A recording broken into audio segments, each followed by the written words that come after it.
I'm Kristen Ryan. I want to thank you also for being here tonight. If you attended last week or if this is your first webinar you're attending in the series. Last week we began this series with sets for success, and we talked about the gear we need to create landscape photographs. We talked about some of the basic knowledge and skills we need to learn to prepare to head into the field. And we also talked about the benefit that a creative mindset brings to the process of capturing compelling images. So tonight's topic is wide angle photography, and we will focus on the grand landscape and wider focal lengths. So primarily 35 millimeters or wider, correlating with the full frame camera. And we'll talk about techniques for capturing technically and creatively compelling images. It's important to note that these techniques are not necessarily exclusive to focal lengths wider than 35 millimeters or wider, but tonight we'll talk about how we apply them to these wider scenes. Next week we'll talk more about telephoto landscapes and capturing a variety of stories within a single scene. Before we get started, I did want to just quickly introduce myself to anyone who's unable to attend last week's webinar, as well as briefly review some key points from what we covered in the first session. So just a little about myself. If you were not here last week, I'll try and be brief. I'm a landscape and nature photographer from outside Chicago. I'm also a mom of 4, which brings us challenges for getting out into the field, but it makes me even more grateful for every moment I get out to explore. My lifetime love for nature was significantly influenced by my annual visits to my grandparents' home, the Tetons. It's a place that has had tremendous impact, both on me, my life, as well as my photography. My deep dive into landscape photography actually occurred out there when I escaped my chaotic house of with 4 kids under 6 years old to explore with my camera for a weekend all by myself. After that, I dove into this genre. I've been teaching online for about 8 years, and about 4 years ago, I started my first landscape photography retreat for women in the Tetons, and I've since expanded to locations like Chicago, Banff, and Glacier National Park. Landscape photography is really important to me as a busy mom because it really just brings me out into nature. It encourages me to look around, to be observant, fully focused on the moment in front of me. I think it makes me a calmer person and a better mom and just happier all around. I really love to experience the world by myself, and I love to get out with other people and connect with those who love nature and photography.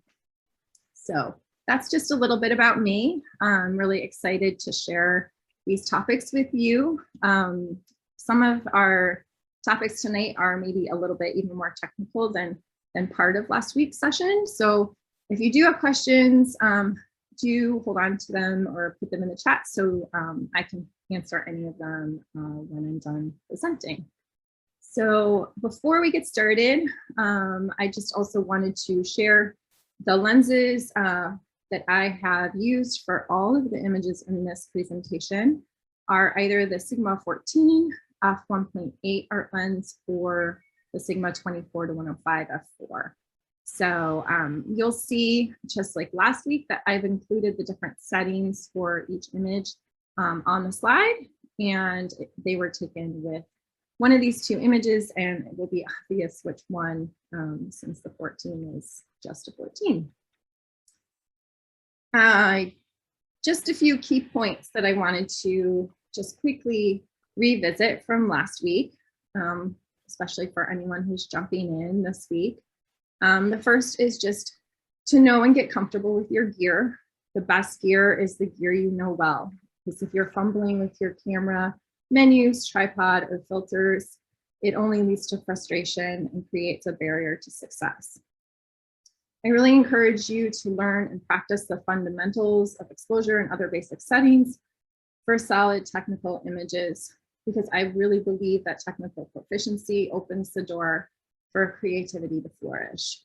When the technical skills become fluid and second nature, this really helps us to get into a creative flow. The gear and technical skills are tools that we use to create photographs, but it's our personal vision and voice that makes our art interesting and unique. Lastly, these two I think are really important, that you slow down and connect with the nature around you.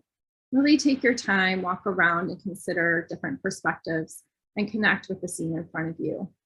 Reflect on how you feel and what is drawing you to the scene before you click the shutter. The more you connect with what you are photographing, the more emotion and connection will come across in your images. And finally, go out with expectation, be open to possibilities in front of you. Letting go of expectations will open you to seeing all kinds of beauty, even the ordinary and unexpected. Let Mother Nature guide you instead of any preset expectations. So just a few things that we talked about last week, and we can move on to talking about wide angle techniques and photography. So what is the allure of wide angle landscape photography? So again, we're talking about wide angle lenses. We're talking about focal lengths generally 35 millimeters and wider. You'll see many of my images today that I'm sharing are 14 millimeters. A number of them are 24, the widest on the 24 to 105. These wide angle lenses, they capture awe-inspiring grand landscapes. And they're often what people think of when it comes to landscape photography. And they certainly do grab our attention and, just make our jaw drop. Wide angle lenses are fantastic for capturing those vast expanses, wide open views, and those dramatic and endless skies, the stormy skies, the epic sunrises and sunsets that go on forever. Wide angle lenses can give us a sense of scale and really just leave us in awe on how vast and amazing our Earth is. They also are really excellent for allowing you to capture those large and close-up elements that are in the frame. So think of when you're standing right in front of really imposing mountains or really close to some city buildings, as you'll see in a couple of my examples coming up. Potential disadvantages to the ultra-wide angle lenses. They may or may not be disadvantages, but something to consider. The wider the focal lengths, the more potential for distortion, especially as you get closer to 14 millimeters, you might see the more distortion along the horizon on the edges of the frame. So just something to keep in mind and to be aware of as you get wider. The other thing that you might want to consider, and this is more just in terms of telling your story, is that wide angle lenses can make objects feel smaller and further away than they feel in real life. As you have more environment around them and they get sort of made smaller in the frame, they don't feel as large and impressive as they might be right in front of you. And we'll see some examples of that. And again, that's not necessarily a negative, but it's something to understand when you're making those lens choices in how you're telling your story and how it's going to come across in an image. So this is just one of my examples. I have a few different examples of some wide angle images and that show some of the things that we just talked about. So I just wanted to talk a little bit about why I chose the lens that I did, and I'm telling the story with a wide angle lens. So this particular scene was captured, it kind of looks like a sunrise or a sunset. It's captured in Grand Teton National Park at one of the most iconic areas of the park. I was actually walking back from a sunset. This is after sunset, and started walking back towards the parking lot and was really drawn in by the amazing sky and just a hint of color that I saw in the clouds. And as I got to this particular viewpoint, I was really wondering I wonder how much color would still come out in those clouds if I tried a longer exposure. I chose the wider angle lens of my 14 millimeter 1.8 here because the sky was a really big part of my story. And I wanted to see what kind of movement I could capture in those clouds. And I was amazed by this incredible color. Even a little more color came out than I was able to see with my naked eye. And I love the way the diagonal of those clouds comes in from the upper left down towards the mountains, as well as the line from the lower shoreline of the Snake River that also leads my eye to the Tetons in the center. The mountains are definitely a main focal point here. You can see they're not a huge part of the frame, as as a percentage. They're still a strong focal point, but they do feel further away than they did from me in real life. So just an example of how the really wide angle can make large objects, such as impressive mountains, feel smaller. But it still can be great to use to tell your story. For me, this was a story of the whole environment and the movement of the clouds. This is a 30-second exposure. I did not need a filter because this was very low light. So just to make a note that in this particular case, a filter was not needed for this long exposure. Here's another one at one of the other top iconic spots in Grand Teton National Park. This was taken a number of years ago. I got there, I was headed out there for sunrise, and I wanted to get there during blue hour to see if I could capture some stars. That's the moon right over Mount Moran. It's a moonburst. And it was going down behind Mount Moran over the course of the morning. So I chose to capture this scene with the 14 millimeter, as even though those mountains and even the moon is pretty small within the frame, for me, the story in this image was standing on the shore and just being completely amazed at the scenery in front of me as the moon went down and the stars were above, and it was so quiet and peaceful with that mist coming off the water, and it was just spectacular. So for me, the story was all of the environment, and the 14 millimeter lens captures that so very beautifully. And you can see, so in this particular case, the light was very low, and so I had a longer exposure for the scene.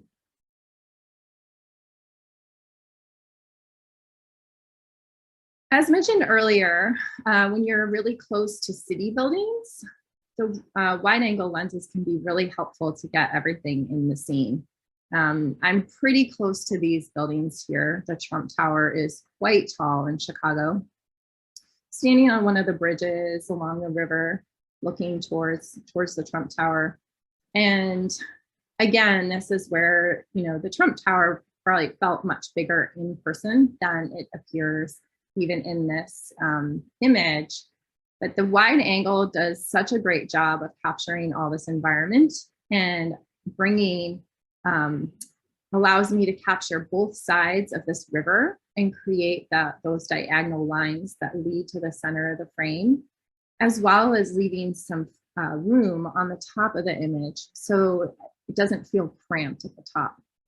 A longer focal length might take off some of that room at the top, and it would make the leading lines on either side of the image that are framing the Trump Tower a little bit shorter. And I really like the length of those.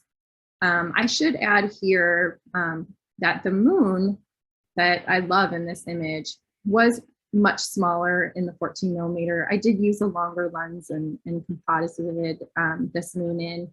It's not something I do in very many of my images. But as I was standing there noticing the moon and marveling at it and seeing it in my wide angle, it was teeny tiny little speck. So this is a composited moon into this frame.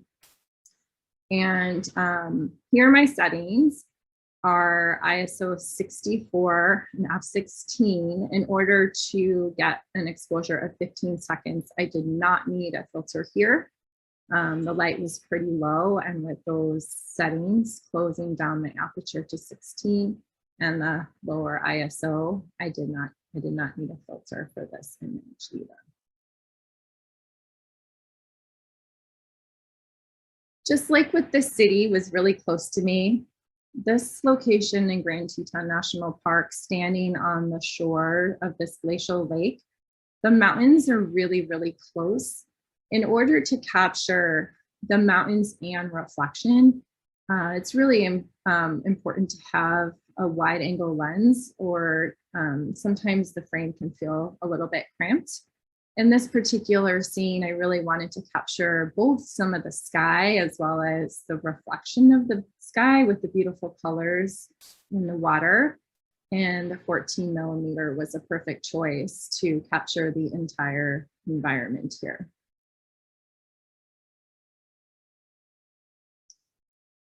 Here's when I used my 24-105 at its widest focal length of 24mm. This was captured this past winter. This is a very special location for me, as it is formerly where the property of my grandparents, and sold a number of years ago. I was given permission to take a walk out here this past winter, and you can see the riverbed below has no water in it, which the water was extremely low. But we went out exploring anyway on kind of a moody day. And as we were walking back, I kept looking. The mountain right in front in the center is Buck Mountain. And I've always loved the way the line of the river leads my eye to Buck Mountain. As I was walking back, I kept waiting for the sun to peek through the clouds just a little bit and to light up Buck Mountain, just to add a little bit of light to the image. And eventually, as I kept going a little bit slow behind my friend, suddenly the sun hit, and I captured this with that wide angle so that I could frame it between the trees and to capture the line of the shore. I don't know what you call this side of the river there, but as we would arrive at the house every year, we would always take a walk along the bank of the river. So that was a special spot for us to walk. So I love that line. And the wider angle captures the line and frames the mountain perfectly between the trees.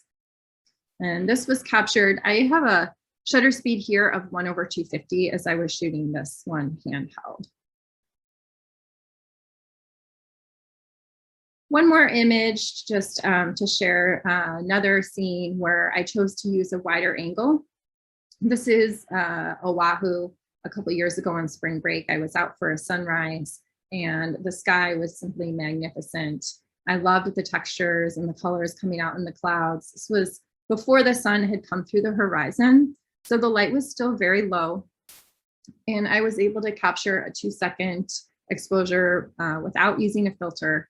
And I chose a 2 seconds because I wanted to smooth the water just a little bit, but I wanted to leave some texture in that. And we'll talk a little bit more about shutter speed choice with long exposures and water a little bit later as well. So there are a couple challenges in wide angle landscape photography that we'll talk about today. Because wide angle lenses include so much environment, and often that means a brighter sky and a darker foreground, it can sometimes be a challenge to capture detail in both the brightest and darkest areas of the scene. Second, sometimes it can be challenging to achieve sharp focus throughout the frame. And in most wide angle landscapes, it's ideal to capture sharp focus throughout.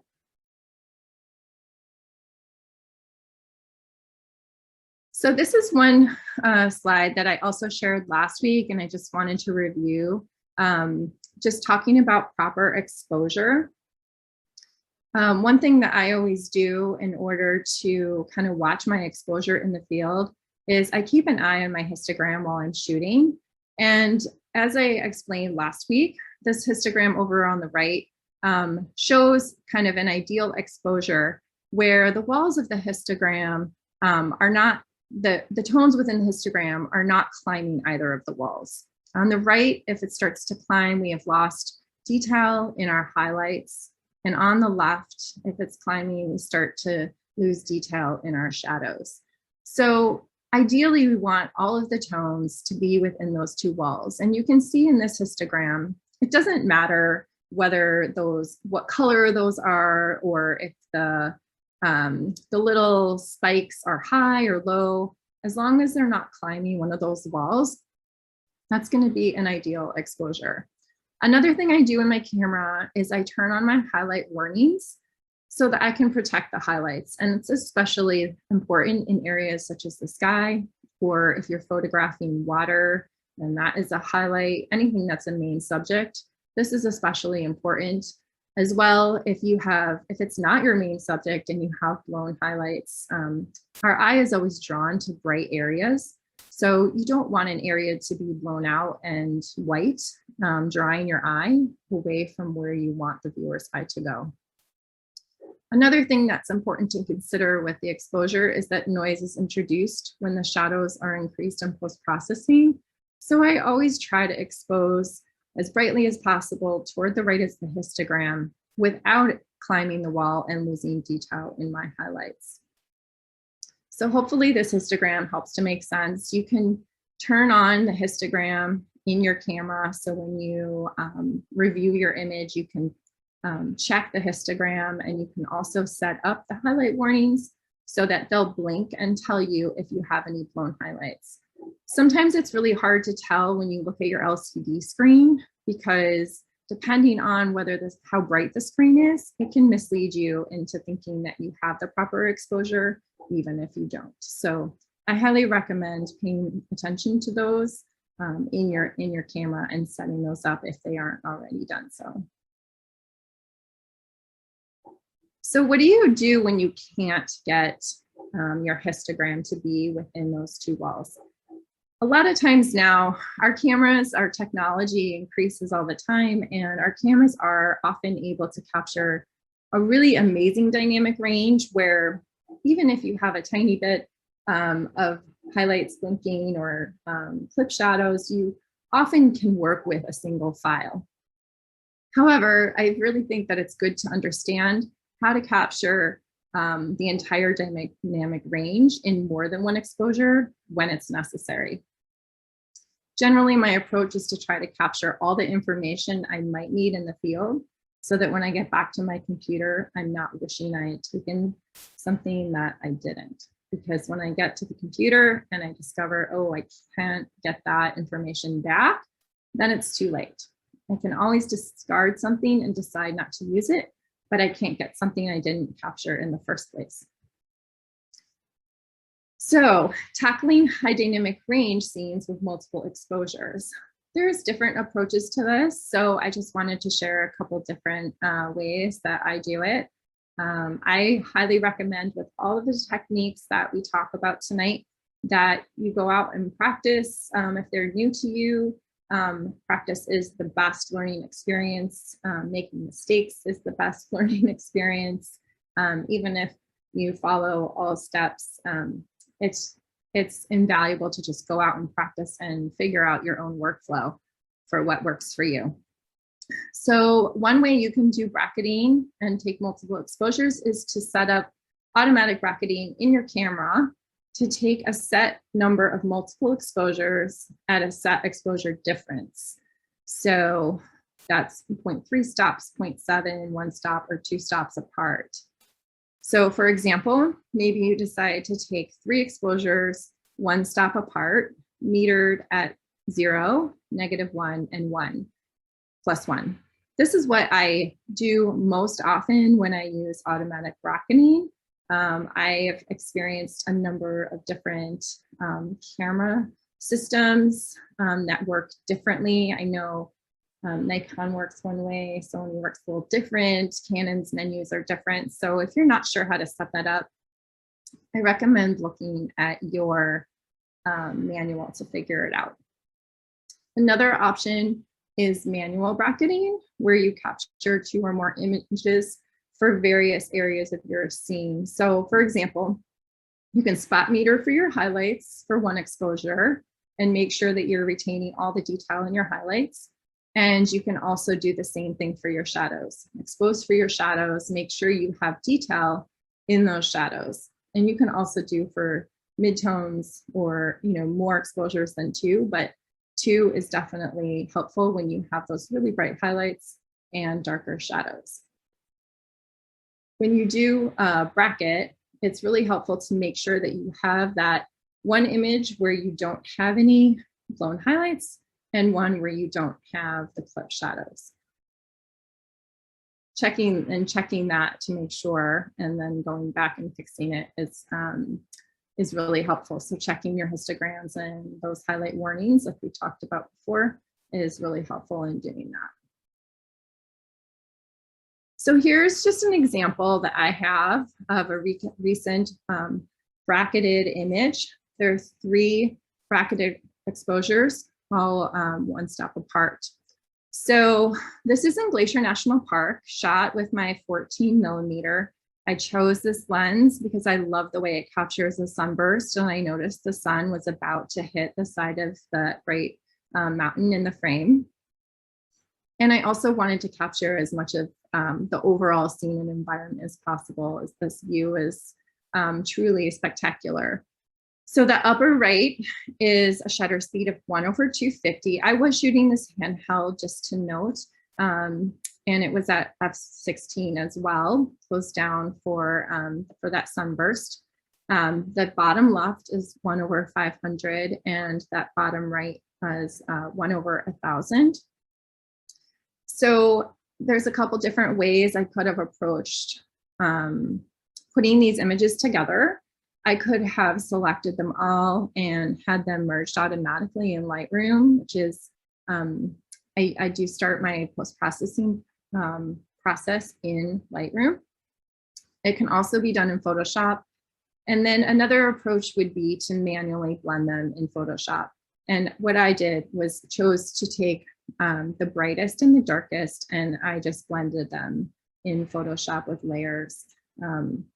This tends to be what I do, but I have also done the automatic merge in Lightroom, and it will take all the information from your images and put it together in a file that you can then edit however you want. So you still have the freedom over your editing process. So here are the 2 that I took into Photoshop and blended them together using masks and layers. And I just put this up here for you to see the different histograms. And you can see that I have one where there's no blown highlights, but I do, after pulling back the highlights just a little bit, the only part that I had that was a little bit blown was in the center of the sun, which is, for me, that is just fine. That's where I want to limit any blown highlights when I have a sunburst in the frame. And then the other one, I don't have any clip shadows. So I just blended these together manually. It is simpler if you're not familiar with Photoshop or advanced processing skills to simply merge in Lightroom, and it'll work out well as well. You get all the information from your highlights and from your shadows. So there is my final exposure that after I blended these together. You can see that my highlights are,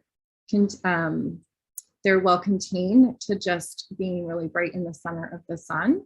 And then I also have detail throughout in my shadows. And you can see my other settings here at the bottom as well. Again, I was closed down to f/16 for, in large part for the sunburst, and then also for depth of field.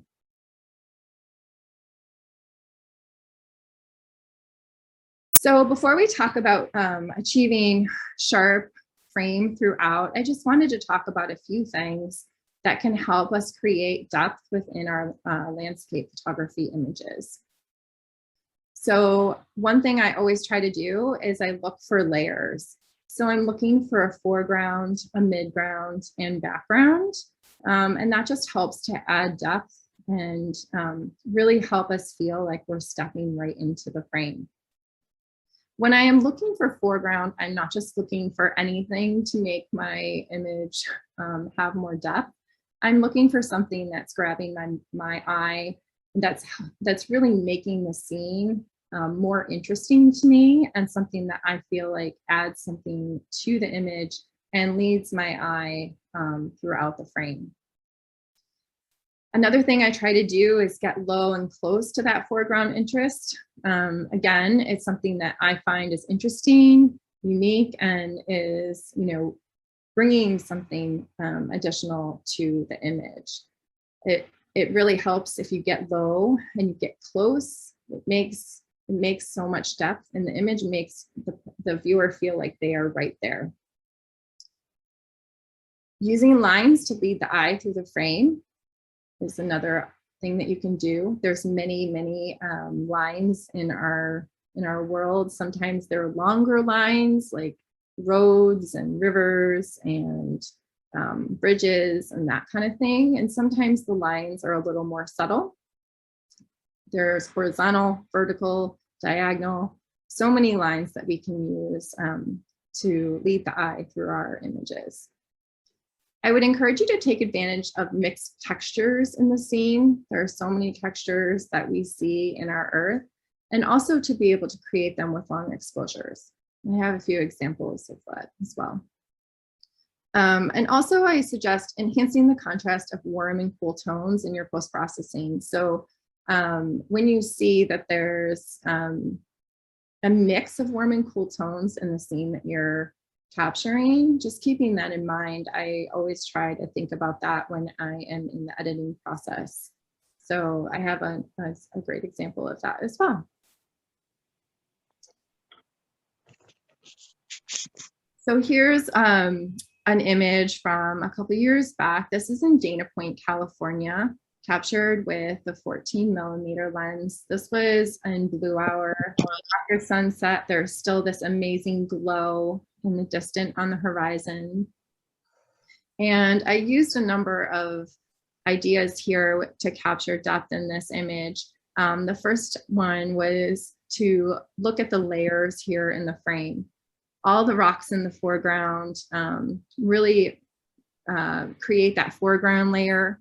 The water and the larger rocks in the middle create a middle ground, and that cliff and the horizon with those residual sunset colors really create a background.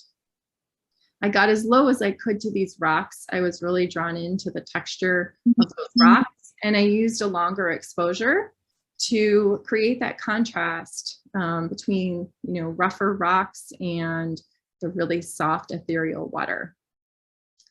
The other thing that I love about this is the mix of the cool and warm tones that helps to bring some depth. And one of the reasons I used a wide angle here was to capture a lot of the foreground, as well as that distant cliff and the little moon that you can see kind of up there. I know it's small, but it's also one of my favorite parts of this image too. This is another example where I really tried to get low. I got about as low as I could to this water without getting doused in these waves. This was captured with my 24-105 at 24mm. This is in Maui on the road to Hana, the black sand beach that is pretty famous. And I remember the name of the park starts with a W, but I can never say it correctly. This was such a moody day. And I was amazed with this the black texture of the sand, little rocks that was on this beach. And so I played with the shutter speed here. I was using a 6-stop neutral density filter to capture a longer exposure. My aperture here is f16, closed down a bit for both depth of field, as well as to help me get a slower shutter speed. I chose a 1/4 of a second because I wanted to capture the movement of the water, but I also wanted to leave some texture. And I noticed in this one of the things that grabbed me when I was going through my images is the lines, the little lines of the water right along the sand that brings my eye to the main movement of the water. And then also the contrast between the water and the softness of the moody clouds above.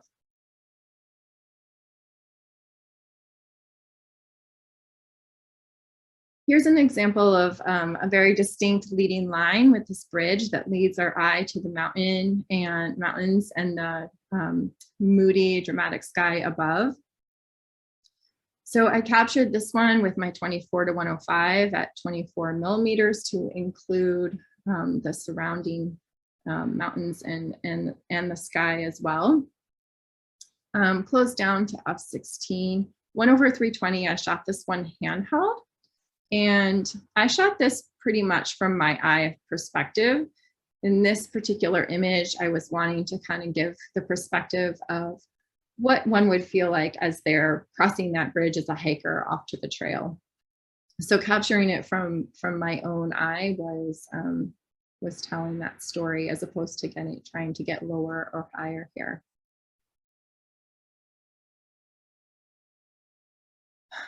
One more that shows the effect of leading lines and foreground, warm and cool contrast.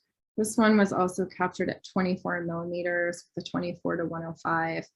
I love the line of the river here. It showcases the reflection of the Tetons. I wanted to use these grasses as a foreground to create some depth along with that leading line into the distance. I was very cautious and careful, or I should say mindful, of my height here, as I wanted to make sure that I captured the reflection of the Grand, the one in the tallest mountain there in the center. I wanted to make sure that that reflection there in the water was clear and did not get cut off by any of the grasses along the shore. So my height was very purposeful to maximize that reflection. This also has a beautiful warm and cool contrast with the cool water and sky, contrasting with the warmth of the light that's hitting the mountains and the trees. So depth of field. In most grand landscapes, it is ideal to achieve sharp focus throughout the frame. That doesn't necessarily mean in every grand landscape. Certainly we have the creative license to use a creative depth of field. But when we do want to achieve sharp focus throughout, it's good to know how to do so and to be able to make the choice intentionally, whether we want to create blur or whether we want to have the whole frame sharp. In the majority of my landscapes, as you see through this presentation, I do close my aperture to at least f11 and often f16. The closer I get to the nearest subject in my frame, the more I know that I might have to close down. Sorry, my dogs are barking. Must be something outside. So it's good to just keep in mind that the closer you are to something in your frame, the more you might have to close down your aperture to achieve that depth of field. So scientifically, the hyperfocal distance gives us the maximum depth of field possible. The hyperfocal distance is defined as a distance beyond which all objects can be brought into acceptable focus. But without getting mathematical and getting out our measuring tape when we're out in the field, a lot of the advice has been to focus about 1/3 of the way into the wide angle frame. This is a good estimate for achieving that acceptable sharp focus throughout. And this is what I've generally done over the course of my landscape photography. In taking that approach, I have gotten to get a feel for where I need to focus, how much I need to close down. And I definitely feel like the more you get out and practice that, the better feel you get for where you have to be. But one thing that has always helped me is using live view to check the frame to see if all of the areas in the foreground, midground, or background are sharp, and to analyze, if they're not sharp, how can I adjust that? Do I need to adjust where my focal point is? Do I need to close down more? And then, I'll refine from there. In addition to using live view, another thing you can also do is to take a test shot and then zoom in and check and refine from there. It definitely can be a learning experience and, you know, kind of a process in getting it to your comfort and workflow. So just encourage you to practice with that and use live view to check after you shoot. The worst thing is when you go home and discover that you didn't achieve the depth of field and sharpness that you wanted in your frame. So focus stacking. When might you use focus stacking? When closing down your aperture still can't achieve the sharpness throughout the frame that you're looking for. So if you are super close to those flowers or to those rocks and you need to focus really, really close to your camera, and you can tell sometimes, I mean, you can focus right in on that flower and you can tell that your background, those mountains or whatever is in the background is blurry. So you know that closing down all the way is not going to get you a sharp frame. So your choice is you can either not have everything in focus, or you can take a different approach. So focus stacking is one approach you can take in cases like this. And it's simply the same process in a sense of capturing different exposures, different frames for exposure's sake, except in this case, you're capturing more frames for focus. So some tips for focus stacking is that you always should use a tripod and keep the composition steady throughout, because you're going to keep the frame the same and just place your focal point starting in the front of your frame and moving it back. So you need to start by focusing on something that is the closest point in your frame. And I have definitely gone out there and I focused on something and then realized later that there was something that was just a tiny bit closer that's blurry. So it's definitely, again, a learning experience. And we should never be afraid to make mistakes, because sometimes those are our greatest lessons. But so pick that thing that is the closest, whether it's that flower or the leaf or the rock, focus on that. And then you want to gradually move your focal point back until you get to the point where your background is also in focus. My go-to aperture for focus stacking is generally about f16. And the reason for this is it gives me a little bit more of a larger slice of focus with each one of those exposures. And in doing so, it means I have less frames that I need to put together when I get into processing. So the way to combine these in Photoshop is to set them up as layers, to auto align the layers so that they all line up. When you do this, sometimes you notice as you focus in the front and you move back, the frame looks a little bit different. And I believe that's called focus breathing.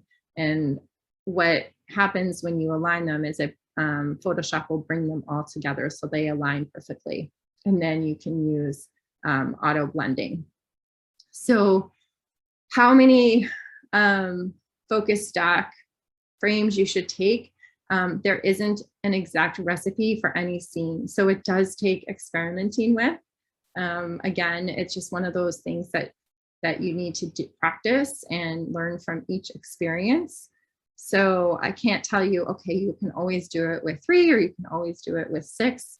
It does definitely depend on the scene. But it's a good thing to know how to do.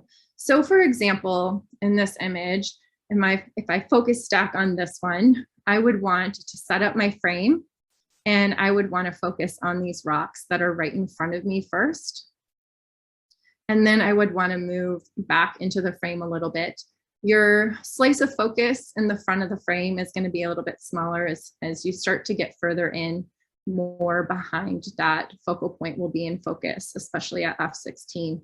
So I would focus in on those early rocks. Then I would move my focal point back, maybe to this next kind of next slice of rocks, and then I would get further back to the horizon line. And I could probably do this with maybe 3 exposures. This one was a little bit longer focal length of 52 millimeters, and focusing in as close as I am to those flowers. The mountains were totally blurry. So this one, this tends to be a little tricky sometimes when you have a lot of flowers close together as well. So I try to err on the side of taking a few more than, maybe I could even necessarily need to make sure everything's in focus. But if it's windy, this makes it harder. So try to wait for a calmer moment, because when things move around a lot, it definitely makes it more challenging to capture and put together different layers within your image in a focus stack. So if you're having trouble start focus through the frame when you get up close to get that foreground, you might want to give focus stacking a try.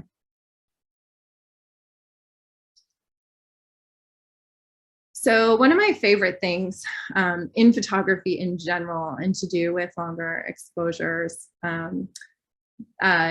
is to capture the movement of clouds and water.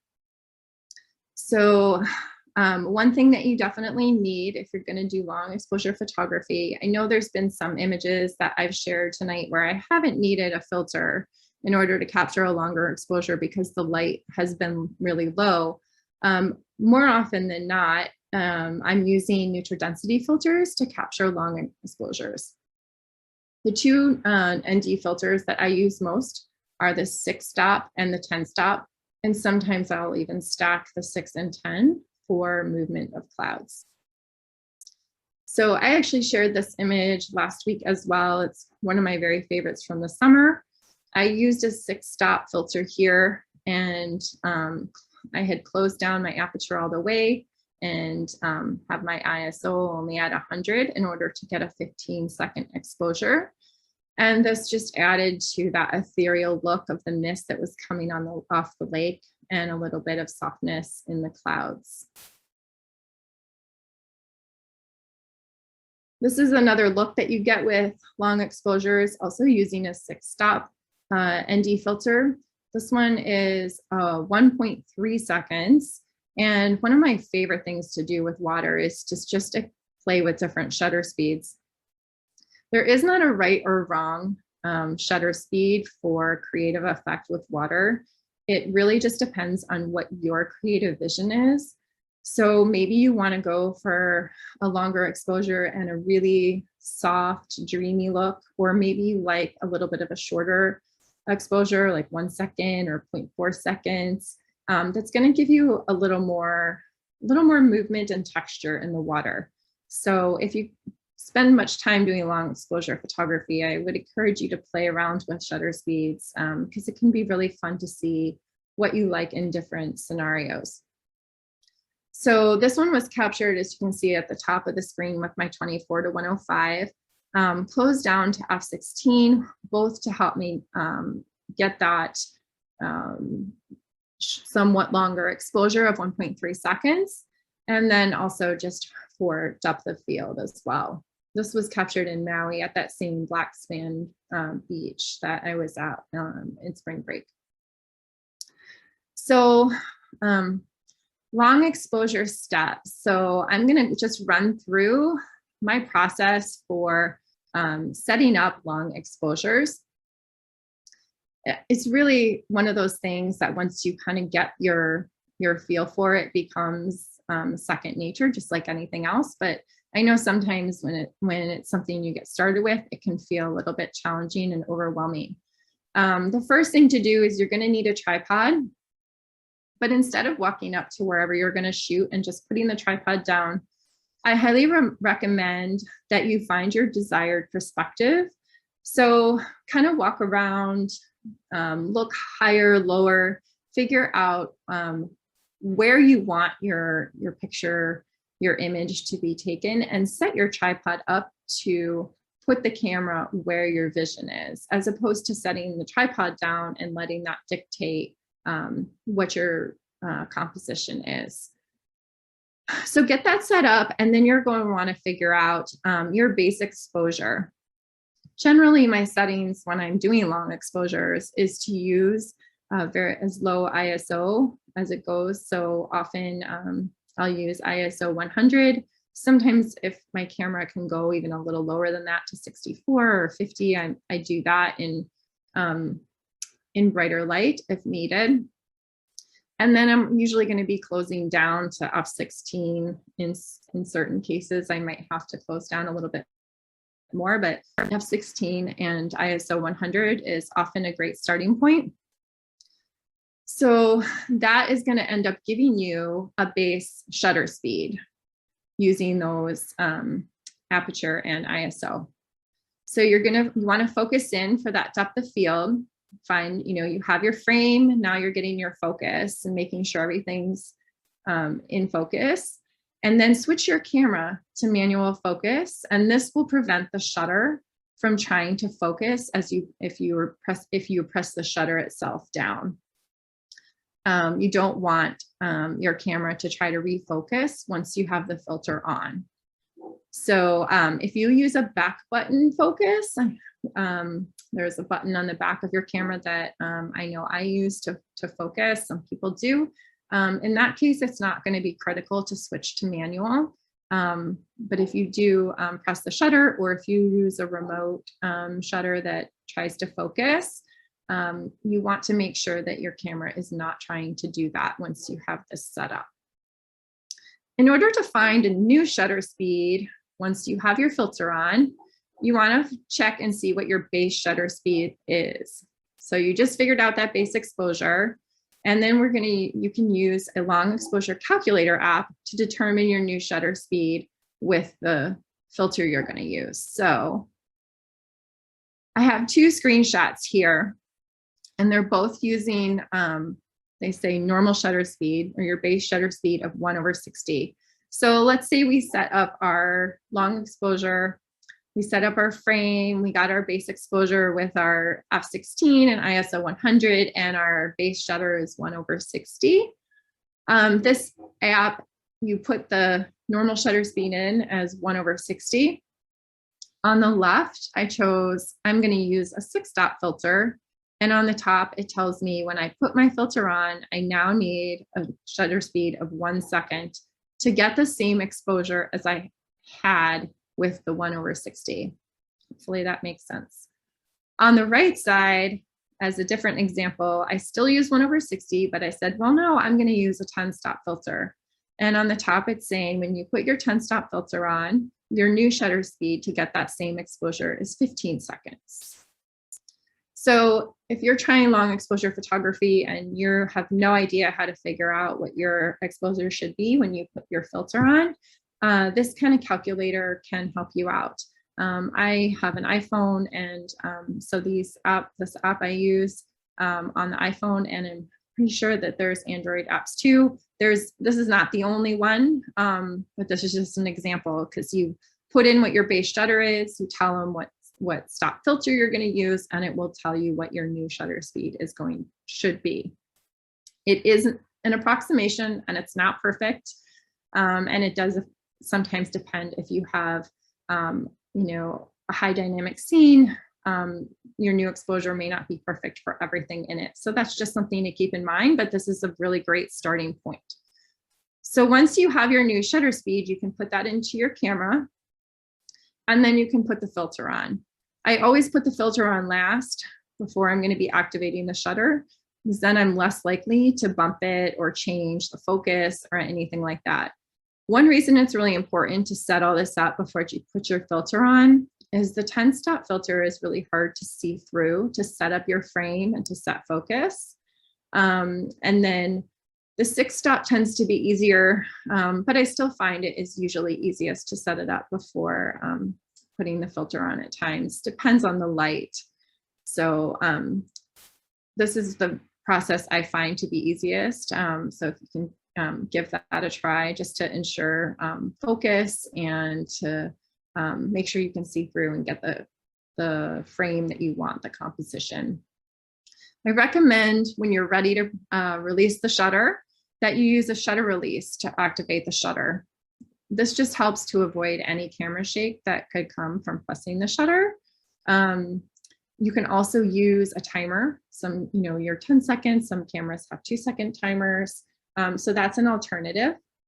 If you're trying to shoot exposures longer than 30 seconds, then you'll need to put your camera in bulb mode, and you can program your remote for the desired time if you have a programmable intervalometer. Some cameras, you just press the button and it will activate the shutter and you have to time your own exposure. Other ones you can program it in and you can just let it go and it will count away on its own.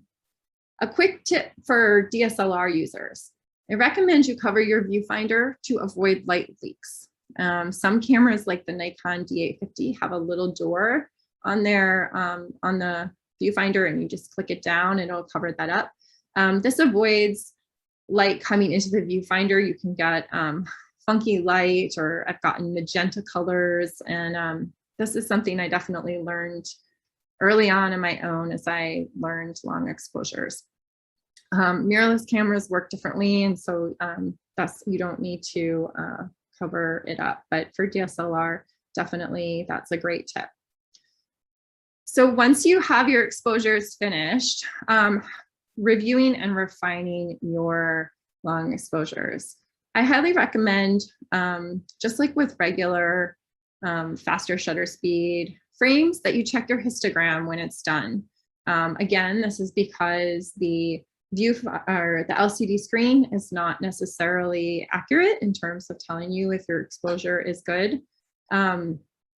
The long exposure calculator isn't perfect, again, so it may get you in the ballpark, but you might have to tweak your exposure. So consider from there, based on your histogram, based on your highlight warnings, can you go brighter? Do you need to bring the exposure down? Maybe the shadows are too dark and you need to get another exposure for the shadows. Another thing to consider is, does the creative movement reflect your vision? So you picked a shutter speed to try, and do you need to increase that time or maybe decrease it for the effect that you're going for? So maybe you chose 10 seconds for water, but you want more texture, so you need to do a shorter exposure, or you chose to do 1 second and you really wanted more of a dreamy ethereal look, so you need to figure out how to make that exposure longer. So those are some questions to consider and think about. Maybe I need to change my settings so that I can alter them to get more of the look that you had in your head and your vision. One more thing to think about is to consider, you look at it and you're like, oh, the clouds look awesome, or the water looks awesome, but is there anywhere in the frame where you got movement and blur where you don't want it? Maybe you have an amazing sky with clouds that are moving, but your flowers are all blurry in the foreground. So if yes, then I recommend taking the filter off and adjusting your settings to take another exposure where you freeze that movement wherever you have unwanted blur.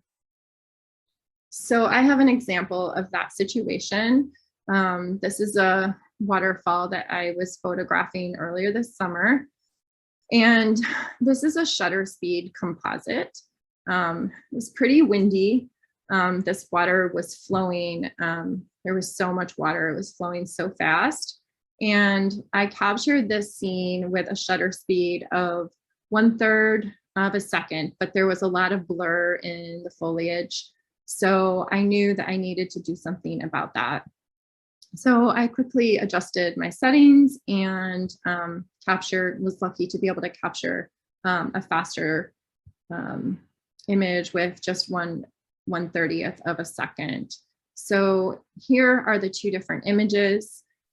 Keep in mind, sometimes it's easier than other times to blend these. I used layers and I painted the water over the image with the kind of the frozen movement of the foliage. Sometimes it's easier than other times to do, but when I'm in the field, I will always try and capture a faster shutter speed image to make sure that I've at least captured it, and then to see what I can do with it in post-processing. You'll notice I had to raise my ISO and open my aperture in the image with the faster shutter speed because the light wasn't so great. So I had to do that to get just the shutter speed up a little bit higher. And there is the combined shot one more time. And just a quick note with waterfalls, what your shutter speed is depends on the look that you want to go for. I usually in between 0.4 seconds and 10 seconds, whether I want more texture or less. Depends how the water is flowing and just depends upon your vision. So you can experiment. I think we need to try to wrap up. I think I probably talked too much. I just have a couple, just 3 images just to show you guys different length exposures. So this one is one where I captured the movement of clouds over 3 minutes time. And this is with a 10 and 6 stop stacked. So this is in Glacier National Park at 24 millimeters, f/18, ISO 200. And again, that's 3 minutes of wispy clouds. This one is a water of 15 seconds to create a more ethereal and dreamy look. f/22, ISO 64. This was with a 6 stop. And then here is one with a little bit faster, still a long exposure, but only 1.3 seconds so that you can see more texture in those waves in the foreground. So just different looks, no right or wrong, but different approaches that you can take. So tonight we talked about scenes that call for using wide angle lenses. We talked about capturing high dynamic range scenes and ways to go about capturing those challenging ones. We talked about creating depth in wide angle landscapes and how to achieve sharpness throughout the frame.